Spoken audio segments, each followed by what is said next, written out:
نحمده ونصلي ونسلم محترم مکرم معزز سامعین، سب سے پہلے تو میں معذرت کروں گا،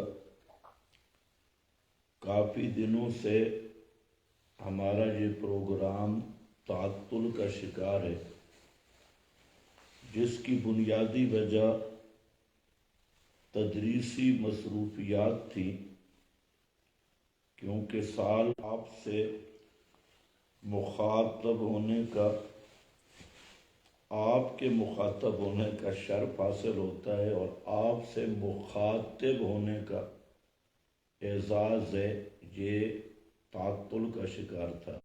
بروز ہفتہ صبح 8 بجے سے پہلا سبق ہوگا۔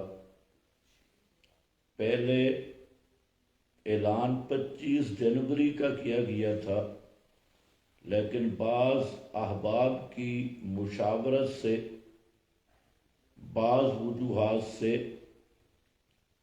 اس اعلان کے بعد کہ موسم کے مطابق اپنا بستر بھی ہمراہ لائیں اور شناختی کارڈ وغیرہ بھی ہمراہ لائیں تاکہ داخلہ میں کوئی مسئلہ نہ ہو۔ باقی مدرسہ کے ناظم سے رابطہ کر کے معلومات حاصل کی جا سکتی ہیں۔ تو ایک تو یہ گزارش تھی۔ دوسرا، آج کا یہ مختصر پروگرام زیادہ تر آپ لوگوں کے سوالوں کا جواب ہے۔ سوالات تو بہت زیادہ آ چکے ہیں، اس لیے سب کا جواب تو مشکل ہے۔ چند سوالات دورہ تفسیر میں ہر درجہ کے طلباء شرکت کر سکتے ہیں، سکول کالج کے اسٹوڈنٹس بھی شرکت کر سکتے ہیں، خطباء، علماء اور خصوصاً اگر شیوخ الحدیث شرکت جائز یا متوسط درجات کے طلباء ہیں تو ان کو فائدہ نہیں ہوگا۔ تو یاد رکھو، یہ خالص ایک پراپیگنڈا مہم ہے اور دورہ تفسیر سے روکنے کی ایک کاوش ہے۔ اللہ ایسے کاوش کرنے والوں کو ہدایت دے۔ دورہ تفسیر فائدہ حاصل کرتا ہے، اور ابتدائی طلباء ہوں یا منتہی ہوں، اور اگر مدرسین یا اس طرح کے شیوخ شرکت کریں تو ان کو ان کے ظرف کے مطابق فائدہ حاصل ہوگا۔ تو بہرحال کوئی پابندی نہیں، کسی فرقے کا آدمی ہو، کسی مسلک کا آدمی ہو تو اس کو ہم دعوت دیتے ہیں کہ وہ دورہ تفسیر میں شرکت کرے اور قرآن پاک سے ہدایت حاصل کرنے کی کوشش کرے۔ تحقیق المسائل میں کون سے مسائل پڑھائے جاتے ہیں؟ تحقیق المسائل میں اس دور کے جتنے مذاہب باطلہ ہیں، یا وکٹوریت و لا مذہبیت، قبر پرستی کے فتنے، اکابر پرستی کے فتنے، اور جملہ مبتدئین فرق بدعیہ، ان کے تمام شبہات کا مفصل جواب دیا جاتا ہے۔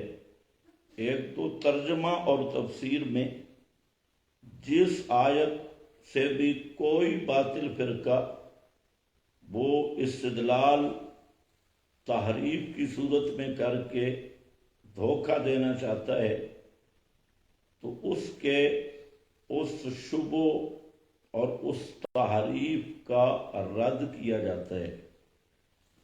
تو اس اعتبار سے اگر دیکھا جائے تو دورہ تفسیر میں سینکڑوں مسائل وہ اس طرز پہ حل ہوتے ہیں۔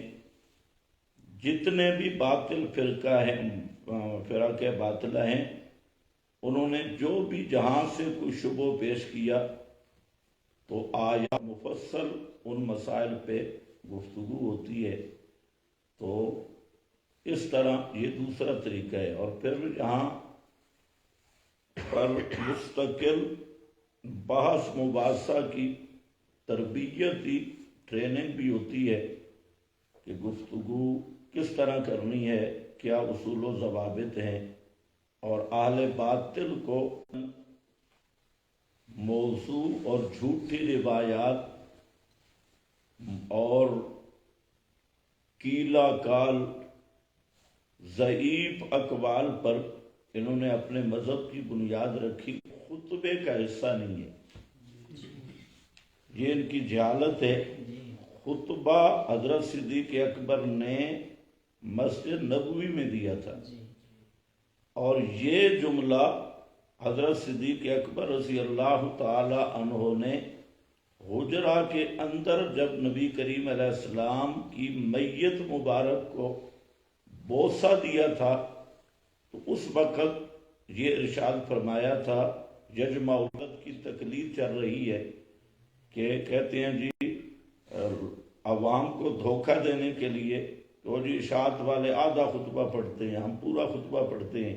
حالانکہ یہ پہلا جھوٹ ہے اور انٹرنیشنل جھوٹ ہے کہ اس جملہ کو خطبہ کا حصہ بنانا.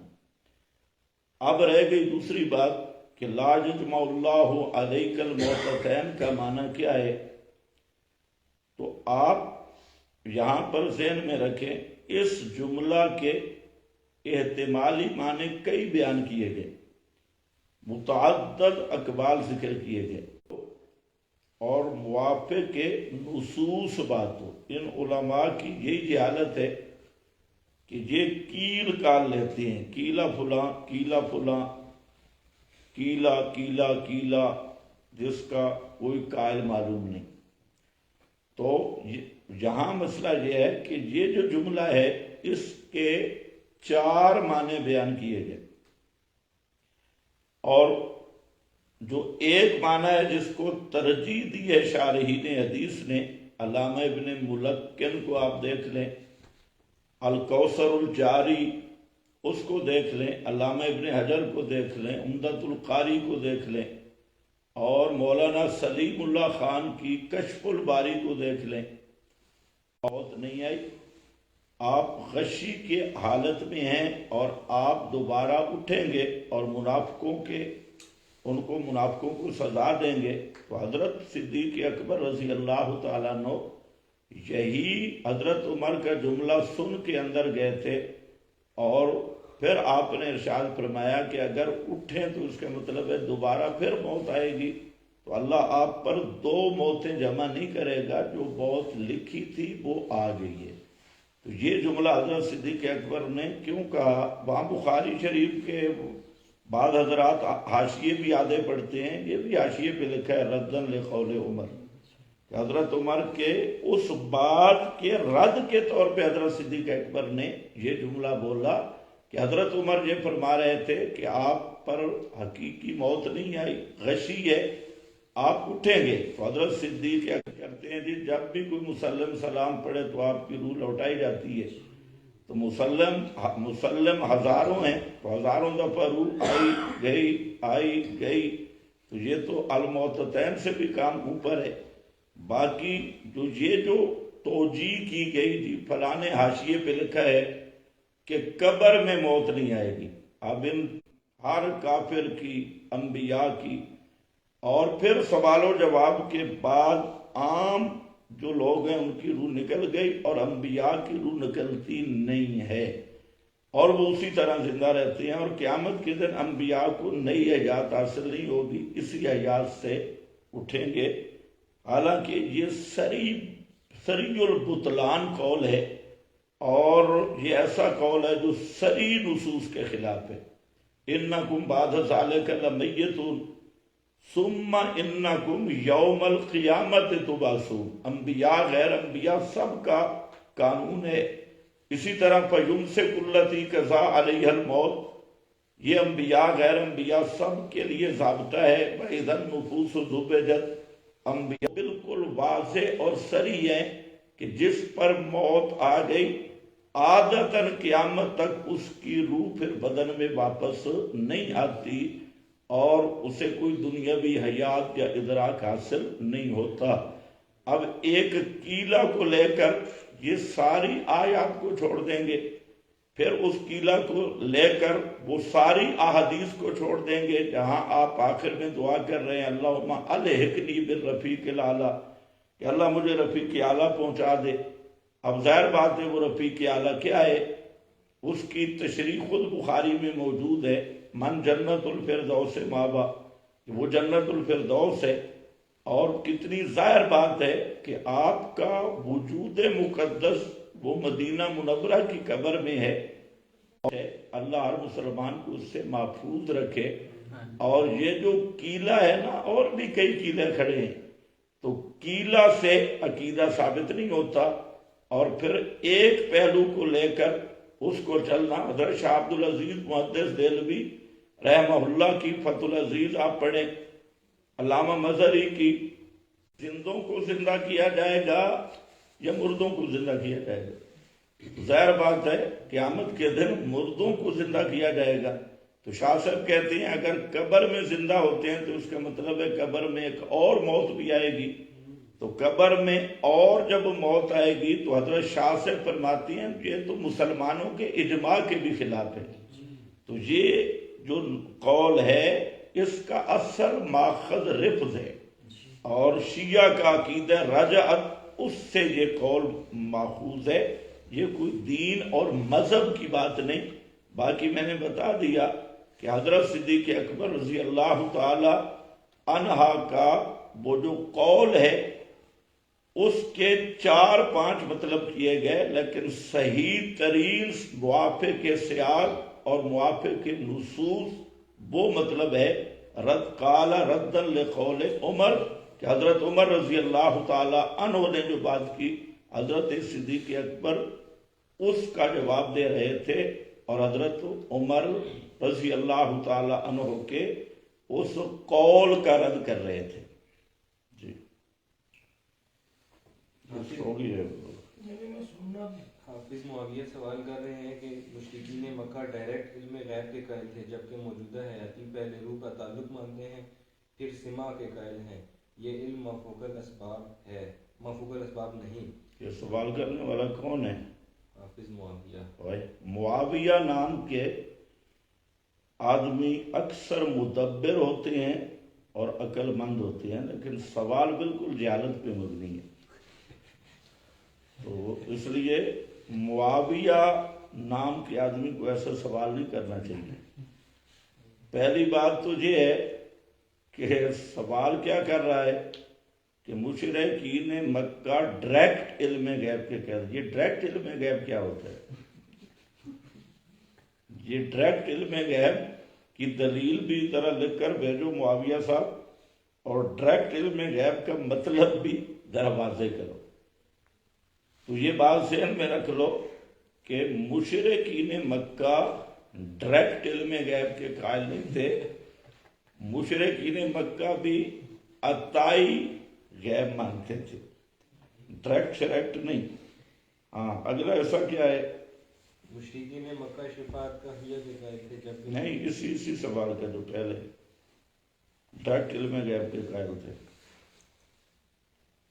جبکہ موجودہ حیاتی پہلے روح کا تعلق مانتے ہیں، پھر سماع کے قائل ہیں۔ ماشاء وہ بھی ینحتون الاسنام علی صور انبیائہم، انبیاء کی صورتیں بناتے اور پھر کہتے کہ ارواح کا ان کے ساتھ تعلق ہے، یہ بھی تعلق کے قائل ہیں، وہ بھی تعلق کے قائل تھے۔ ایک دوسری بات یہ ہے کہ معاویہ صاحب کو یہ ذہن میں رکھنا چاہیے کہ بریلوی وہ حاضر ناظر مان کے سماع مانتے ہیں، تو کیا جہاں پر بھی کہیں گے کہ وہ چونکہ حاضر ناظر سمجھ کے سماع مانتے ہیں لہذا مافوق الاسباب نہیں ہے؟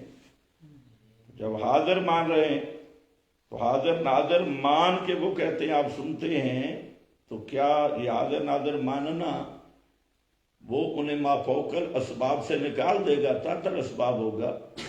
اور تیسرا یہ ہے کہ روح کا جو جسم کے ساتھ ایسا تعلق جس سے دنیاوی ادراک پیدا ہو، اس پر کون سی نص موجود ہے؟ اگر اس پہ نص موجود نہیں تو پھر جیسے مشرکین کا نظریہ تھا کہ ارواح کا امثال کے ساتھ تعلق ہوتا ہے، تو ان کا نظریہ کہ ارواح کا ایسا تعلق جس سے دنیاوی ادراک پیدا ہو، تو یہ ہے بے دلیل، جیسے بریلویہ کا حاضر ناظر کہنا بے دلیل ہے، اور جیسے ان کا حاضر سمجھ کے پکارنا انہیں مشرک ہونے سے نہیں بچاتا، ان کا تعلق مان کے عادتاً سما کا عقیدہ رکھنا بھی انہیں مشرک ہونے سے نہیں بچا سکتا۔ جی دوسرا سوال بھی حافظ معاویہ صاحب کا، مشرکین مکہ شفاعت قہریہ کے قائل تھے جبکہ موجودہ و حیاتی شفاعت قہریہ کے قائل نہیں ہیں، لہذا مشرکین بس معاویہ صاحب کو کسی اچھے استاد سے پڑھنا چاہیے، اسے شفاعت قہریہ کا معنی نہیں آ رہا۔ شفاعت قہریہ کیا ہوتی ہے؟ شفاعت بلا اذن، اور اب جو قبروں والے ہیں ان کو اذن مل چکا ہے۔ مکہ والے بھی شفاعت غیر اذنی کے قائل تھے، وہ یہ نہیں کہتے تھے کہ ہمارے معبود اللہ کو ڈرا دھمکا کے بنا لیتے ہیں، ایسا تو کوئی مشرک نہیں ملا۔ وہ بھی شفاعت بلا اذن ہے، یہ بھی شفاعت بلا اذن ہے۔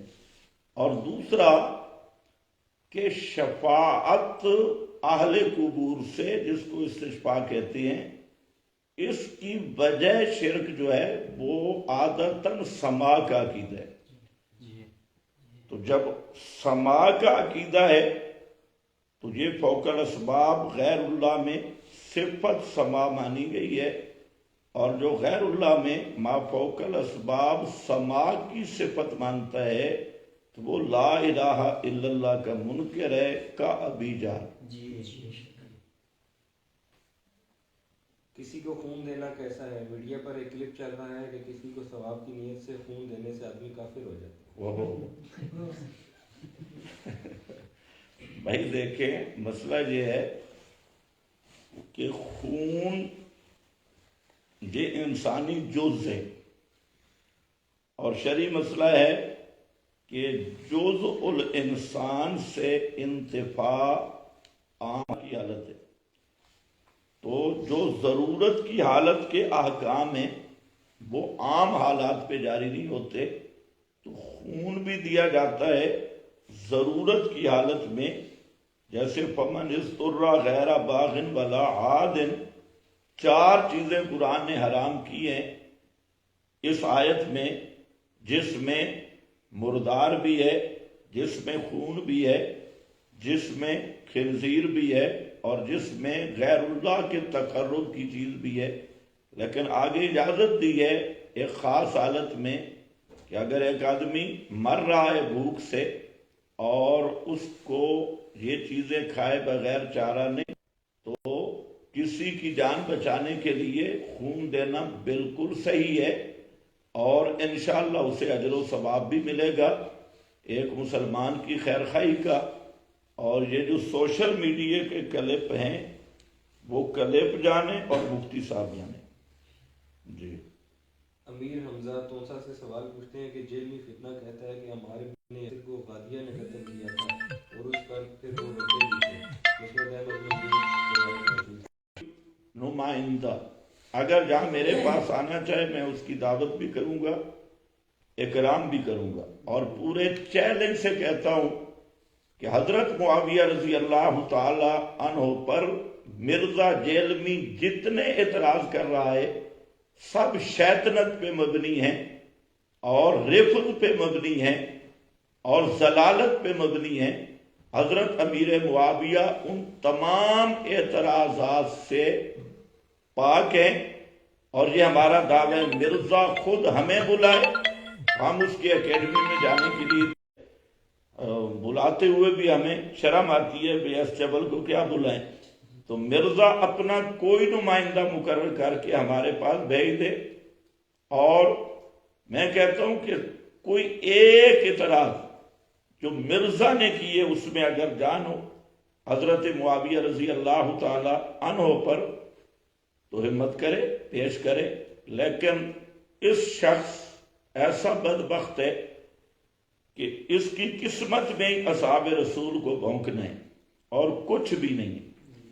تو یہ جو ہے کہ حضرت معاویہ کو فلاں نے قتل کیا، فلاں مرزا کا باپ بھی ثابت نہیں کر سکتا کہ وہاں جو مسند احمد کی روایت ہے، مرزا کو کہو اس کو اصول پہ صحیح ثابت کرے، پھر اسی کے معارض حدیثیں موجود ہیں، روایتیں موجود ہیں، تاریخی بات ہے، روایتیں موجود ہیں۔ تو کسی عام آدمی پہ قتل کا مقدمہ وہ صرف کسی کی خبر دینے سے ثابت ہو جائے گا؟ عام آدمی پہ پاکستانی عدالت میں اسے لے جاؤ اور ایک آدمی گلی پہ کھڑا ہو، قتل اسلام آباد میں ہوا اور ایک آدمی پشاور کا آ کے گواہی دیتا ہے جی میں نے دیکھا ہے، اور وہ تھا ہی پشاور، یہ بھی جج کو پتا ہو وہ پشاور ہے، قتل اسلام آباد میں ہوا ہے، زمانہ بھی ایک ہے، تو میرا خیال ہے کوئی جج فائر عیسیٰ جیسا بے حیا ہو تو الگ بات ہے، ورنہ کوئی صحیح العقیدہ اور صحیح مسلمان جج عام آدمی پر، عام آدمی کے قتل کا کیس بھی شہادت پہ وہ ثابت نہیں کر سکتا۔ اور حضرت معاویہ رضی اللہ تعالی عنہ کے ذمہ قتل لگائے اور وہ جیلم کی اکیڈمی کا چوہا، اور وہ بھی 1400 سال بعد میں، جس طرح مرزا کا نسب ثابت نہیں، اسی طرح ان روایتوں کا بھی کوئی حال ثابت نہیں، یہ مضطرب ہیں، ایک دوسرے کے معارض ہیں۔ اور حضرت عمار کے جو قاتل ہیں وہ اسی حدیث 28-12، اس پہ ہم نے پوری بحث کر دی، تو اسی سے ثابت ہے کہ یہ وہی لوگ تھے جو حضرت عثمان کے خلاف خروج کرنے والے تھے، وہی دونوں پارٹیوں میں ملے اور وہی بعد میں خارجی کہلوائے۔ خوارج علامہ ابن بطال کا حوالہ میں نے دیا تھا، جو بڑے شارح بخاری کے پہلے شارحین میں سے ہیں، تو اس طرح باقی حضرات نے۔ تو بہرحال یہ مرزا پہ قرض ہے، سوائے بک بک کی اور اکیڈمی میں پنجابی اردو مکسنگ کر کے چند خنثی مشکل سامنے بٹھا کے اور جاہل قسم کے لوگ ریڈیو والے سامنے بٹھا کے ان کے سامنے ڈانس کر لینا آسان ہے، لیکن اگر مرزا میں جرت ہے تو حضرت معاویہ کو غادیہ کا، حضرت غادیہ کو حضرت عمار بن یاسر کا قاتل ذرا ثابت کر کے دکھائے، لیکن یہ مرزا کی صرف بک بک ہے۔ جی فہد جمیل جوہر آباد سے سوال کر رہے ہیں کہ پاکستانی جمہوریت کفر کیسے، جبکہ آئین میں درج ہے کہ حاکمیت صرف اللہ کی ہے؟ اگر اب اس شک پر عمل نہیں ہو رہا تو جمہوریت کفر کیسے بن گئی؟ ماشاءاللہ، اس سوال کا تو ویسے تفصیلی جواب دینا چاہیے، لیکن چند باتیں ذہن میں رکھ لیں کہ اسی سے میرا سوال ہے کہ قادیانیت کافر کیسے، جبکہ قادیانی کہہ رہے ہیں ہم پورا قرآن مانتے ہیں اور قرآن میں خاتم النبیین کا لفظ بھی موجود ہے۔ قادیانی کس اصول سے کافر ہے؟ وہ کہتے ہیں ہم قرآن مانتے ہیں، ان کی سب کتابوں میں لکھا ہے یہ قرآن، جو روافض ہیں وہ تو یہ قرآن نہیں مانتے، لیکن قادیانی تو کہتے ہیں ہم اسی قرآن کو مانتے ہیں۔ مرزا قادیانی تو لکھا ہے کہ میں اسی بخاری مسلم کو بھی مانتا ہوں، ساری یہ حدیثیں میں مانتا ہوں۔ اب وہ کہتے ہیں کلمہ بھی یہی پڑھتے ہیں، تو اب ہیں بھی ہمارے قبلہ کی طرح منہ کر کے نمازیں پڑھتے ہیں، تو اب وہ کافر کیوں ہیں؟ تو اگر اس سوال کا جواب جہاں سے ڈھونڈے گا تو آپ کے سوال کا جواب بھی وہاں پایا جائے گا۔ دعویٰ نہیں دیکھا جاتا، دیکھا جاتا ہے کہ اس دعویٰ، پہلی بات یہ ہے کہ تحریف پہ مبنی تو نہیں ہے، پھر دعویٰ کے بعد جو ہے اس کی عملی پوزیشن کیا ہے۔ مولانا فضل الرحمان صاحب کی اسمبلی کی تقریر موجود ہے اور انہوں نے اسی پر بات کی ہے۔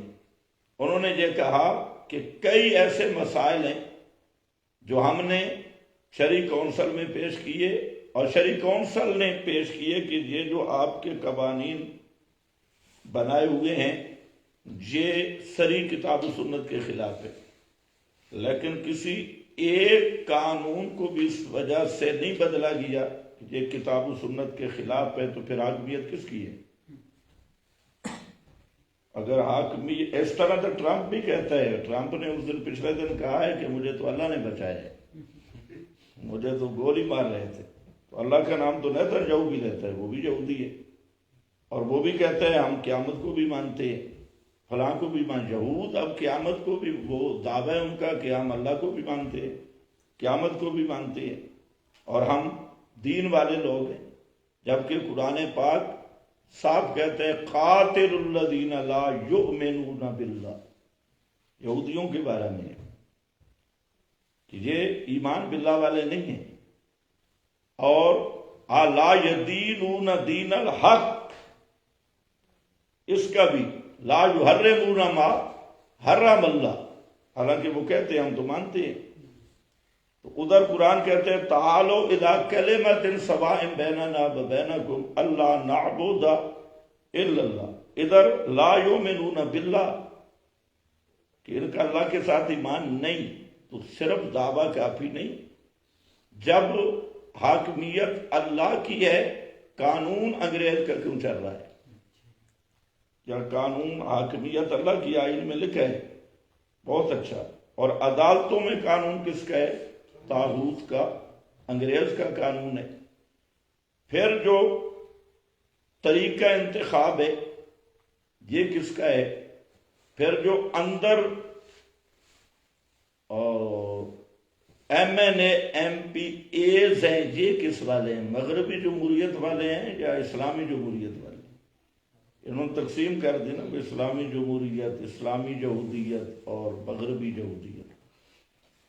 تو بہرحال امید ہے کہ انشاءاللہ ان کو سمجھ آ گیا ہوگا، نہیں تو میں دعوت دوں گا کہ آپ دورہ تفسیر میں شرکت کریں تو وہاں آپ کو مفصل سمجھا دیں گے۔ جی عبدالصبور راولپنڈی سے سوال کر رہے ہیں کہ کیا شیاطین اب بھی آسمانوں پر جاتے ہیں، کیونکہ بعض مشرک پیروں کی باتیں سچ ہو جاتی ہیں؟ ماشاءاللہ، بہت اچھا ہے۔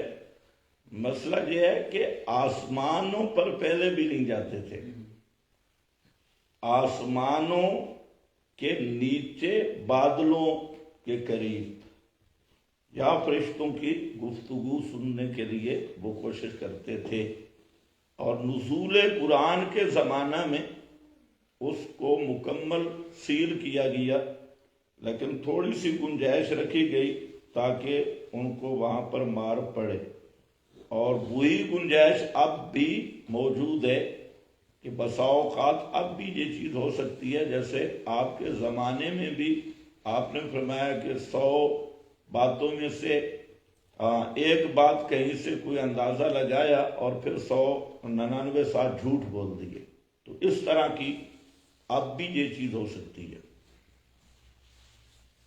عمر فاروق گجرات سے سوال کر رہے ہیں کہ رفع یدین کب منسوخ ہوا؟ ماشاء اللہ، نام کیا ہے؟ عمر فاروق۔ عمر نام تو بہت اچھا ہے لیکن سوال بڑا عجیب ہے۔ فاروق تو ہوتا ہے الفارق بین الحق کے والباطل، اور یہ بیچارے کو حق باطل کا التباس ہوئے۔ مسئلہ یہ نہیں ہے، یہ کسی کچے مولوی نے آپ کو بتایا، مسئلہ یہ ہے کہ رفع الیدین تکبیر اولا پہ ساری روایات بھی متفق ہیں، آئمہ بھی متفق ہیں، اور تکبیر تحریمہ کے علاوہ رفع یدین کہاں کہاں کرنا ہے اس میں روایات مضطرب ہیں، رکوع والی بھی ہیں، سجدوں والی بھی ہیں، ہر اونچ نیچ والی تکبیر والی بھی ہیں، اور صرف تکبیر تحریمہ والی بھی ہیں۔ اصل میں جو ہمارے اہل حدیث دوست ہیں وہ کتمان کرتے ہیں، آدھا سودا دکھاتے ہیں آدھا چھپاتے ہیں، اور پھر اپنا ایک لفظ ایڈ کر کے اپنا مذہب اس پہ کہتے ہیں قال رسول اللہ، بات ان کی اپنی ہوتی ہے، اور پھر قال رسول اللہ اپنے آپ کو تعبیر کرتے ہیں۔ تو رفع الیدین کا مختصر مسئلہ یہ ہے کہ جو تکبیر تحریمہ کا رفع یدین ہے اس پہ روایات بھی متفق ہیں، نفس رفع یدین پہ آئمہ بھی متفق ہیں، اور جو تکبیر تحریمہ کے علاوہ کا رفع دین ہے اس میں اضطراب ہے، کچھ روایتوں میں رکوع جاتے رکوع سر اٹھاتے بھی موجود ہے، کچھ روایتوں میں تیسری رکعت کی ابتدا کا بھی موجود ہے، کچھ روایتوں میں سجدوں کا رفع دین بھی موجود ہے، جس کو شیعہ حضرات کر رہے ہیں۔ اصل اہل حدیث شیعہ ہیں کیونکہ انہوں نے سجدوں والی روایتوں پہ بھی عمل کیا ہے، تو یہ خود آدھی کب کرتے ہیں، رکوع والی لے لی سجدوں والی چھوڑ دی، اور تکبیر ہر تکبیر کے ساتھ بھی ہے۔ تو اب جہاں اضطراب اور اختلاف آیا ہے تو وہاں میرے بھائی جنگ نہیں ہوتی، وہاں روایات کو ترجیح دی جاتی ہے، وجوہ ترجیح۔ اب ترجیح کون دے گا؟ مجتہد دے گا جو ماہر شریعت ہے، اور جہاں اجتہادی مسئلہ بنے گا اگر مصیب ہے تو 2 اجر ملیں گے، اگر مجتہد سے خطا بھی ہو گئی تو 1 اجر ضرور ملے گا، لیکن جو غیر مقلد ہے وہ سیدھا بھی رہ گیا تو انشاءاللہ ضرور ڈنڈے لگیں گے کیونکہ وہ غیر مجتہد ہے۔ تو جب غیر مجتہد اجتہاد کرے تو اس کی درستگی بھی باعث مار ہے اور وہ مار کا مستحق ہے، اور مجتہد ماہر اجتہاد کرے تو اس کی خطا بھی باعث اجر ہے، یہ تو بخاری میں موجود ہے۔ تو بہرحال اب یہ مسئلہ اجتہادی بن گیا، ترجیح دی جائے گی، یہ سنت اور بدعت کا مسئلہ نہیں رہا، نماز ہونے یا نہ ہونے کا مسئلہ نہیں رہا، تو اس میں غلو کرنا یہ البتہ بدعت ہوگا۔ تو اس لیے ہمارے نزدیک اوفق بالقرآن فقط تکبیر تحریمہ کا رفع دین ہے، اور اس کے علاوہ راویوں پہ بھی واضح ہیں، روایات پہ بھی واضح ہیں۔ مثال کے طور پہ حضرت عبداللہ ابن عمر کی روایت ہے، بخاری میں یہ ہے کہ رکوع جاتے رکوع سر اٹھاتے آپ رفع دین کرتے تھے، اور امام بخاری رحمہ اللہ کے استاد امام حمیدی کی کتاب مسند میں موجود ہے انہی حضرت عبداللہ ابن عمر سے کہ آپ رکوع جاتے رکوع سر اٹھاتے رفع دین نہیں کرتے تھے۔ اب وہی روایت جہاں بخاری میں اور طرح ہے مکہ میں موجود ہے تو اور طرح ہے۔ آج کل لوگ کہتے ہیں نا مکہ مدینہ والا دین مانتے ہیں، اب مکہ مدینہ چھوڑ کے روس پہنچے گئے، تو مکی امام کہتا ہے کہ رفع دین نہیں کرتے تھے، اور بخاری شریف میں آ گئی کرتے تھے۔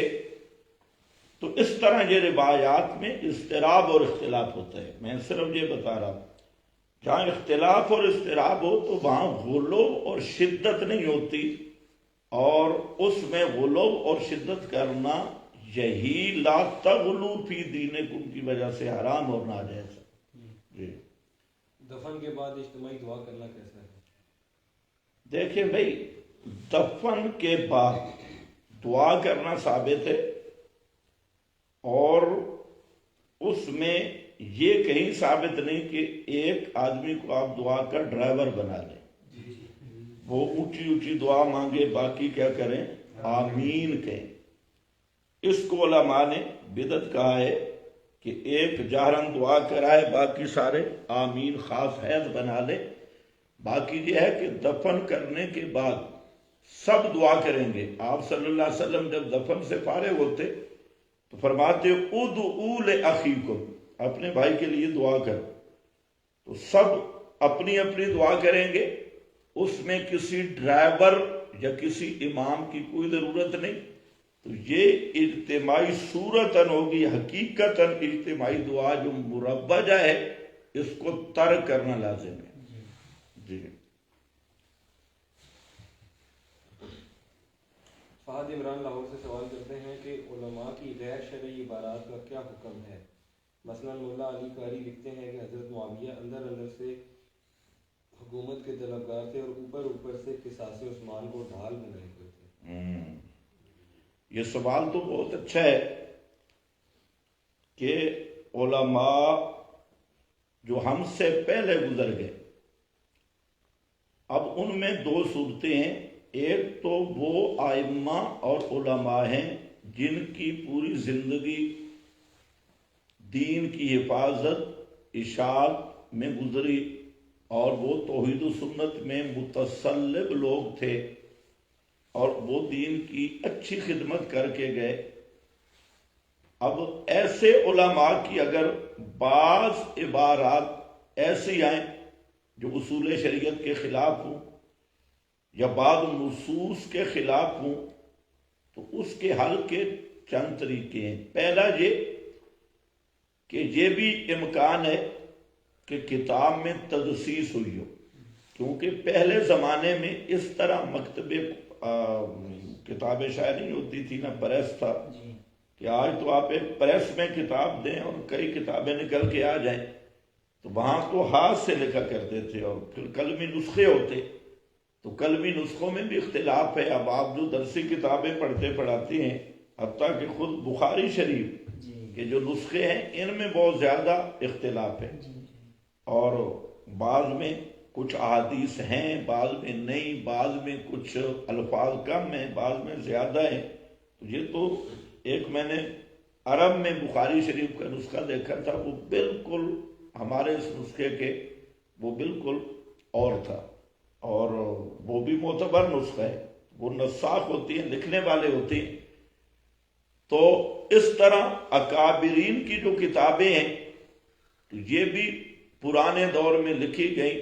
پھر روافظ بھی تھے، شاگردوں میں بھی تکیہ کی چادر اوڑھ کے آتے اور وہ نسخے شائع کرتے، تو اس لیے تدسیس باغیوں کا ادخال کہ بزرگ مسئلہ امام غزالی ہے۔ اب امام غزالی رحمہ اللہ کے متعلق علماء کے دو نظریے بن گئے، بعض نے امام غزالی کو کافر تک کہا ہے، زندیق تک کہا۔ مولانا جامی ہے جن کی درسی کتاب پڑھائی جاتی ہے، بعض علماء نے بہت تشدد کیا، ابن عربی ہے تو بعض علماء نے انہیں کافر تک کہا ہے، اس سے بھی آگے گئے ہیں۔ لیکن صحیح بات یہ ہے کہ جو حضرات ہم سے پہلے گزرے ان کی زندگی حفاظت دین میں گزری ہے، ان کی عبارات میں جب گڑبڑ آئے گی تو ہمارا طریق یہ ہے کہ پہلا آپشن کہ یہ ان کی کتاب ہے ہی، یہ ان کی عبارت نہیں ہے، تدسیس ہے، 10 من البغات ہے، اور اس کے کئی شواہد موجود ہیں۔ بڑی کتابیں بدلی گئی، ان کی عبارتیں داخل کی گئی، مضمون بدلے گئے، حتیٰ کہ پوری پوری کتابیں لکھ کر بزرگوں کے ذمہ لگائی گئی، ان کی وہ ہوتی نہیں ہیں کتابیں۔ جیسے الامامہ و سیاسہ کتاب ہے، ابن قتیبہ کے ذمہ لگائی گئی، اور ابن قتیبہ کی اور بھی کتابیں ہیں وہ بہترین ہیں، اور الامامہ و سیاسہ وہ کیا کہیں اس کو، وہ بہت خطرناک ہے، ضلالات کا مجموعہ ہے اور اکاذیب کا مجموعہ ہے۔ تو ابن قتیبہ یہ جو روافظ ہیں، حضرت شاہ عبد العزیز محدث دہلوی رحمہ اللہ کی تحفہ اثنا عشری یہ دیکھنی چاہیے۔ انہوں نے شیعوں کے مکر لکھے ہیں، مقاعد الشیعہ، تو انہوں نے اس پر لمبی بحث کی ہے کہ پرانے زمانے میں ایک اہل سنت کا عالم ہوتا تو شیعہ اپنا ایک اسی نام کا عالم وہ لانچ کر دیتے، اب کتاب وہ لکھتا ذمہ اہل سنت کے عالم کے لکھتی۔ اسی طرح کتابیں ہمارے کتابیں ہیں، انہوں نے ہماری کتابوں کے نام پہ اپنی کتابیں لکھ کے مارکیٹ میں شائع کر دی، تو یہ ہے 10 من البغات۔ اور دوسرا یہ کہ ممکن ہے اس بزرگ تک معلومات ہی اس طرح پہنچی ہوں جو تاریخی بقائے، جیسے آپ نے حضرت ملا علی قاری کی بات کی ہے، اور اگر کوئی توجیہ نہیں بھی ہو سکتی تو ہمارے ہاں یہ جو لوگ ہیں گزر گئے ہیں تو علمھا عند ربی، ہم تفویض کے قائل ہیں کہ ان عبارتوں کا معاملہ اللہ کے سپرد ہے۔ اور دوسرے وہ ہیں کہ جن کی زندگی ہی بدعت پہ گزری ہے اور حدم دین پہ گزری ہے اور شیطان قسم کے لوگ ہیں، تو ان کا دفاع کرنے کی ضرورت نہیں ہے۔ اب یہاں جو ملا علی قاری کی بات آپ کر رہے ہیں، تو ملا علی قاری ایک اچھے عالم تھے، ذرا صوفی مزاج تھے، صوفیت کا رنگ ان میں بھی تھا۔ اب یہ جو قول آپ پڑھ رہے ہیں، آپ خود سوچیں کہ ملا علی قاری کو کس نے بتایا کہ حضرت معاویہ کے دل میں کیا تھا؟ یہ ملا علی قاری افغانستان کے تھے، ان کو کس نے بتایا کہ حضرت معاویہ کے دل میں کیا ہے؟ دلوں کا حال تو اللہ جانتا ہے۔ اب یہی عبارت آپ خود سوچ لیں کہ میں تو یہی سمجھتا ہوں کہ یہ 10 من البغات ہے، ورنہ ملا علی قاری جیسا بزرگ یہ کس طرح دل کی خبر دے سکتا ہے کہ حضرت معاویہ کے دل میں اور تھا اور ان پر اور تھا؟ ایسی جہالت تو مرزا جیل میں جیسا بدماش کرے تو کرے، ورنہ ملا علی قاری کا دامن اس عبارت سے پاک ہے۔ جی امام اسحاق بن راہوے کی تحقیق کے مطابق حضرت معاویہ کی شان میں ایک بھی حدیث صحیح نہیں ہے، کیا یہ درست ہے؟ ماشاءاللہ۔ پہلی بات یہ ہے، یہ بھی بعض مودودیوں اور جیلمیوں نے قول مشہور کیا۔ پہلا سوال تو یہ ہے کہ مرزا جیلمی کا دعویٰ ہے کہ نہ میں بابی نہیں ہوں، یہ اسحاق بن راہوے بابا نہیں ہے، یعنی دعویٰ کیا کرتا ہے کہ میں نہ بابی ہوں، نہ بہابی ہوں، نہ اللہ والا ہوں، نہ باب والا ہوں، میرا باپ بھی کوئی نہیں، عبدالستار ایدی سنٹر سے برآمد ہوئے، خود کہتا ہے نہ میں وہابی نہ میں باپ بھی، یعنی میرا کوئی باپ نہیں، اس بات وہ مانتے ہیں۔ اور وہ مانا یہ کرتا ہے کہ میں باپ بھی نہیں ہوں، یعنی کسی بابے کو نہیں مانتا۔ تو مرزا جیلمی کی پوری ذریت سے میرا سوال ہے کہ یہ اسحاق بن راہوے یہ اللہ ہے یا نبی ہے؟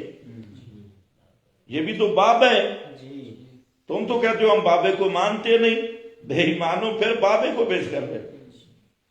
دوسری گزارش یہ ہے کہ اسحاق بن راہوے سے ان کا یہ قول ثابت ہی نہیں ہے۔ ابن عساکر وغیرہ میں جو ان سے راوی روایت کرنے والے ہیں وہ خود مجہول ہے۔ تیسری بات یہ ہے کہ اسحاق بن راہوے کے قول کو بھی نیچے رکھو، میرا سوال ہے کہ حضرت معاویہ رضی اللہ تعالیٰ عنہ صحابی ہیں یا نہیں ہیں؟ یہ تو مرزا جیلمی بھی مانتا ہے، اور حضرت معاویہ کی صحابیت تواتر سے ثابت ہے، قطعی اور یقینی ہے، کیونکہ 150 کے قریب تو روایات حضرت معاویہ سے مروی ہیں۔ حضرت معاویہ رضی اللہ تعالیٰ عنہ کی صحابیت مسلمانوں کے ہاں اتفاقی ہے۔ اب جب صحابیت ثابت ہو گئی، یہ بات ہے ذرا غور سے سننے والی، جب حضرت معاویہ کی صحابیت ثابت ہو گئی تو اس سے بڑی شان کیا ہوگی، اس سے بڑی فضیلت کیا ہو سکتی ہے کہ نبی کریم علیہ السلام کے جو صحابہ کا مقام ہے، تو ثبوت صحابیت کے بعد یہ کہنا کہ ان کی شان میں کوئی حدیث نہیں، جتنی حدیث عظمت صحابہ پہ آئی ان میں حضرت معاویہ بھی شامل ہے، جتنی آیات عظمت صحابہ کو بیان کر رہی ہے ان میں حضرت معاویہ بھی اس کے عموم میں بالکل شامل ہیں۔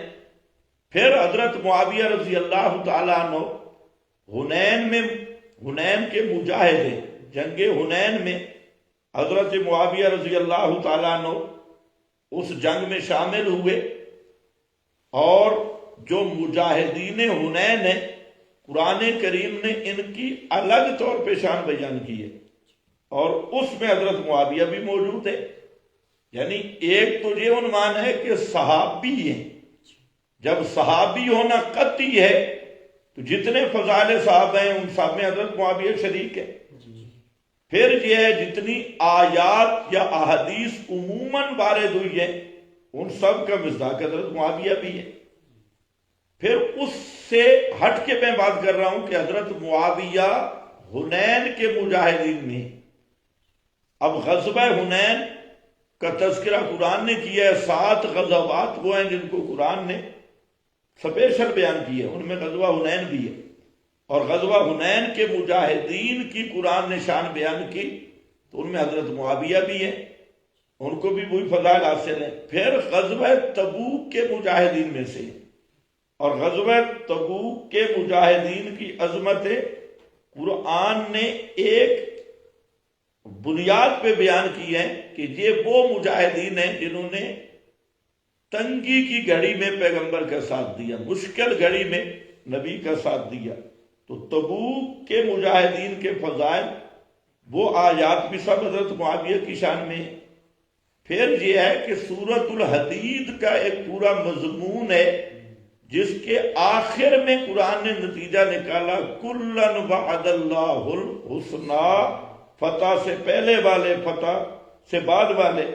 تو یہ 3 خصوصی مقام میں حضرت معاویہ خصوصاً داخل ہے، اور 1100 سے زیادہ عمومی مقامات عظمت صحابہ کے، ان میں بھی حضرت معاویہ شامل ہیں۔ تو اب کوئی پاگل کا بچہ ہی ہو کہے کہ حضرت معاویہ کی کوئی فضیلت نہیں ہے، صحابی ہونے سے بڑی فضیلت ہے کیا؟ پھر آگے یہ فضائل قرآن سے ثابت ہے۔ باقی یہ ہے کہ حضرت معاویہ رضی اللہ تعالیٰ عنہ کی اسی بخاری میں موجود ہے، حضرت معاویہ جس لشکر کے امیر ہیں، تو یہی آپ صلی اللہ علیہ وسلم نے اس لشکر کی فضیلت بیان کی اور ان کا جنتی ہونا بیان کیا، ام حرام والی حدیث۔ تو اسی طریقہ سے اور بھی اس پر مستقل اہل علم نے کتابیں لکھی، اور صحیح احادیث سے شان معاویہ بھی ثابت ہے، صحابیت معاویہ متواتر ہے۔ اور میں کہتا ہوں کہ یہ بحث حضرت ابو ہریرہ کی شان میں کتنی حدیثیں آئی ہیں، حالانکہ بڑے شیخ الحدیث تو وہ ہیں، محدث دربار نبوت وہ ہیں، سب سے زیادہ احادیث کے راوی وہ ہیں، اور سینکڑوں صحابہ ہیں جن کا نام تک معلوم، سینکڑوں نہیں ہزاروں۔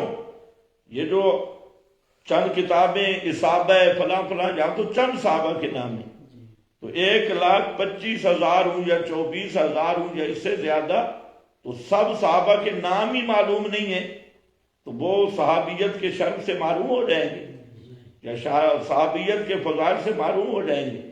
تو یہ ہے جہالت کی پیداوار۔ پھر وہ احادیث جس میں نبی کریم علیہ السلام نے فرمایا کہ ہر نسب تعلق منقطع ہو جائے گا سوا نسبی بسہری، میرے نسب اور میرے سسرالی رشتوں کے سوا سارے رشتے منقطع ہو جائیں گے۔ تو حضرت معاویہ کون ہے؟ پیغمبر کے سسرالی رشتے دار ہیں۔ تو یہ تو قیامت کے دن بھی سلسلہ منقطع نہیں ہوگا، تو جہاں یہ بھی خصوصی فضیلت ہے۔ تو بہرحال میں عرض کر رہا تھا کہ پہلی بات ہے اسحاق بن رابع ایک عالم ہے، اور مرزے کو تو شرم آنی چاہیے یہ قول پیش کرتے ہوئے کہ اب بابی بن گیا ہے، ابھی کہتا ہے میں وہ والد ہوں، اور لا ولد لا والد، میرا بابا ہے ہی کوئی نہ، تو بابے نو پھر پکڑ لیا، تو پھر بھی بابا ہے، اور بابے سے بھی غلطی ہوئی ہے، ثابت نہیں ہے۔ میں کہہ رہا ہوں کہ راوی مجہول ہیں، لیکن اگر ساری رسیاں توڑنی ہیں تو کون سا پہاڑ گر گیا کہ اسحاق بن رابع نے کہہ دیا، تو کون سا قال اللہ اور قال رسول بن گیا؟ حضرت معاویہ کی شان کتاب و سنت سے ثابت ہے۔ کرامت بعد الموت کے بارے میں صحیح نظریہ کیا ہے؟ بھائی کرامت بعد الموت چھوڑو، کرامت فی الحیات کی بات کرو۔ کرامت جو فی الحیات ہے، اس میں بھی ولی کا ایک رتی جتنا اختیار بھی نہیں۔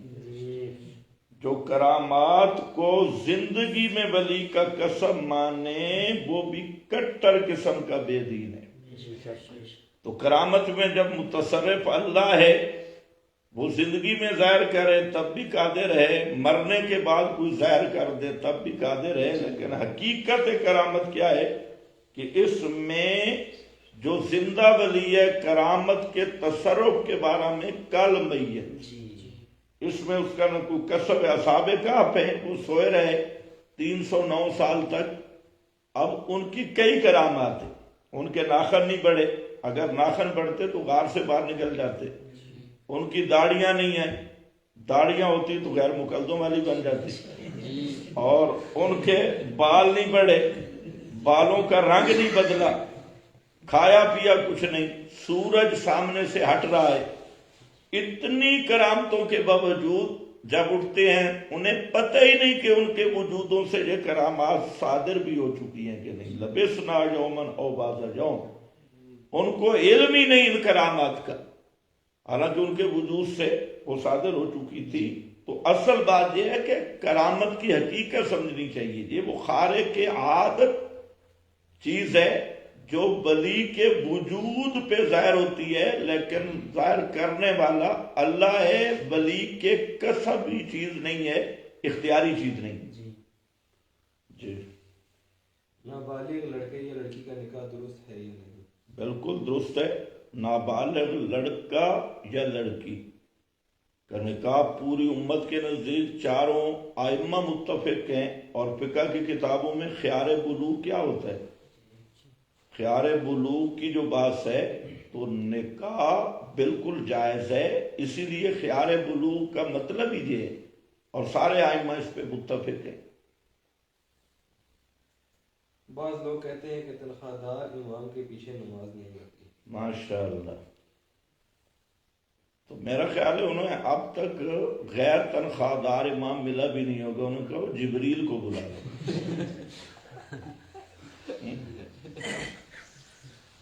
یہ جو ہے فرقہ عثمانیہ شیطانیہ، یہ ڈاکٹر مسعود الدین عثمانی کی شیطانی ہے.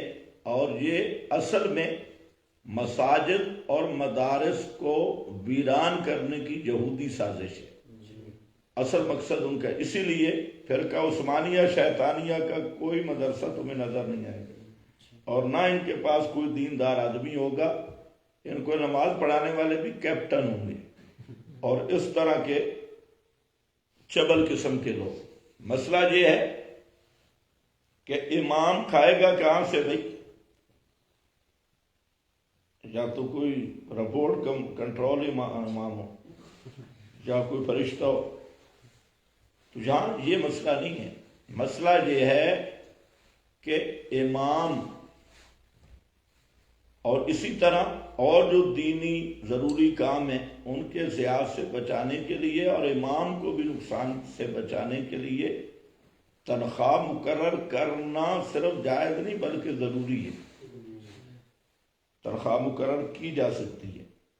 ہاں آگے امام کو یا ائمہ کو یہاں دو قسم کے غلو ہیں. ایک تو فرقہ عثمانیہ ہے، ان کا تو کوئی مذہب نہیں ہے تنخواہ، اور دوسرا بعض ائمہ بھی ایسے ہیں کہ ان کا مذہب بھی تنخواہ ہے. تو امام کا مقصد تنخواہ نہ ہو. اگر امام کا مقصد صرف تجارت ہوگا تو عند اللہ وہ مجرم ہوگا. لیکن ضرورت اور مقصد میں فرق ہے. تو امام کو ضرورتاً تنخواہ دینا اور ایسے امام کے پیچھے نماز بالکل صحیح ہے، اور اس طرح کی جو ضرورتاً تنخواہ دے رہا ہے یہ بھی بالکل جائز ہے. اس کے خلاف کتاب و سنت کی کوئی دلیل موجود نہیں ہے، بلکہ کتاب و سنت ہی سے مستنبط ضابطہ ہے. جیسے عاملین زکوٰۃ ہے تو زکوٰۃ اور نماز کا اکٹھا ذکر ہے. تو عاملین زکوٰۃ اگاڑنے والے، تو ان کی تو تنخواہ اور جو اجرت ہے وہ زکوٰۃ کے مال سے ہے. تو یہ بھی دینی امور پہ اجرت ہے. تو بہرحال مقصد اللہ کی رضا ہونا چاہیے. باقی جو تنخواہ والا امام ہے اس کے پیچھے نماز بالکل صحیح ہے بشرطے کہ عقیدہ صحیح ہو. جی منیر توحیدی اٹک شہر سے سوال کرتے ہیں کہ کیا بدعتی کی سزا مشرک سے زیادہ ہے یا کم؟ بھائی یہ سزا تو جا کے پتہ چلے گی وہاں. مسئلہ یہ ہے کہ بدعت دو قسم پہ. ایک وہ بدعت ہے جو مکفر ہے، اعتقادی بدعت ہے جس کی وجہ سے آدمی کفر میں داخل ہو جاتا ہے. جیسے آج کل کی بدعت اعتقادیہ، غیر اللہ کے لیے، انبیاء اولیاء کے لیے حاضر ناظر، ہر جگہ پہ حاضر ناظر ہونے کا عقیدہ، یہ بھی بدعی ہے. اسی طرح سماعتاً اموات کا عقیدہ، یہ بھی بدعی ہے. موت کے بعد دنیاوی حیات کا عقیدہ کہ روح واپس آ گئی انبیاء اولیاء کے لیے، اور دنیاوی حیات اور ادراک کا عقیدہ، یہ بدعی عقیدے ہیں، اور یہ وہ بدعت ہے جس سے آدمی کافر ہو جاتا ہے۔ جو بدعت کفر کے درجے میں داخل ہے تو ظاہر بات ہے اس کا حکم وہ شرک والا ہے، اور بعض وہ بدعات ہیں جو عملی بدعات ہیں۔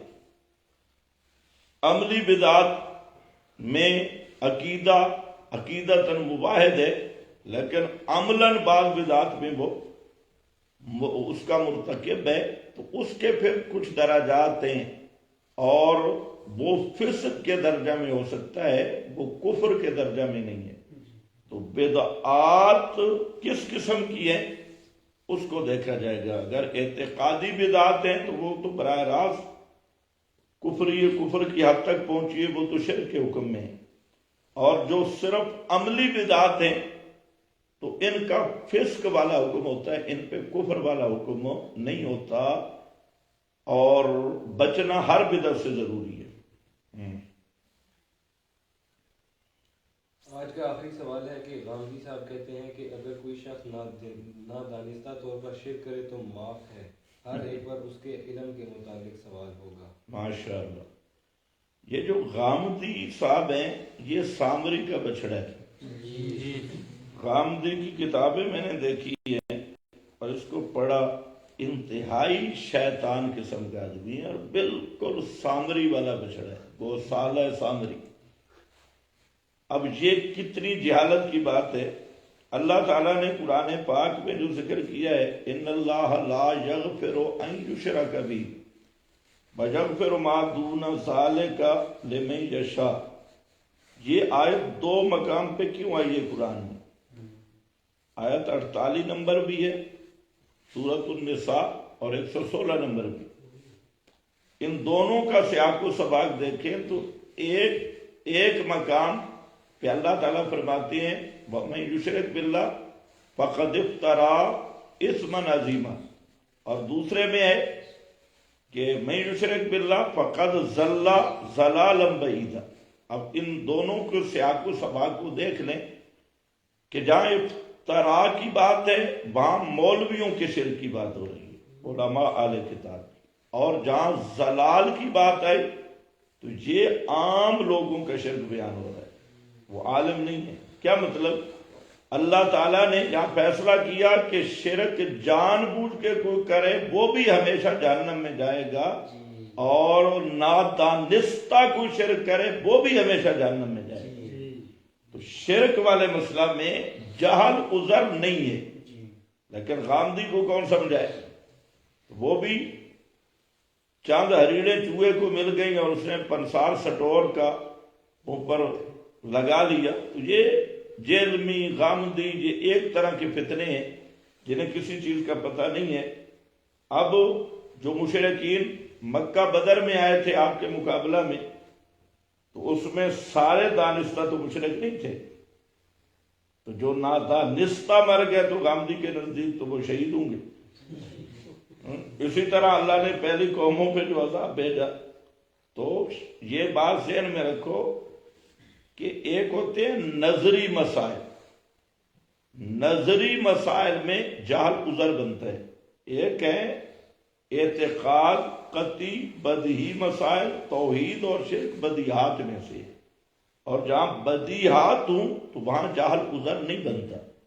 لیکن غامدی بیچارہ، میں یہ بھی حیرانگی کی بات ہے اس دور میں کہ غامدی جیسے سکے بھی چل رہے ہیں، حالانکہ وہ جب بات کرتا ہے کبھی کبھی میں سنتا ہوں غامدی کو، تو ایسا بے تکا استدلال عمر اچھروی کرتا تھا یا پھر غامدی کرتا ہے، اور صرف دماغی کیڑا ہے، کچھ بھی نہیں۔ ختم۔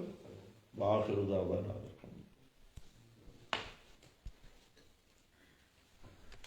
تو غامدی کو بھی لگ رہا ہے۔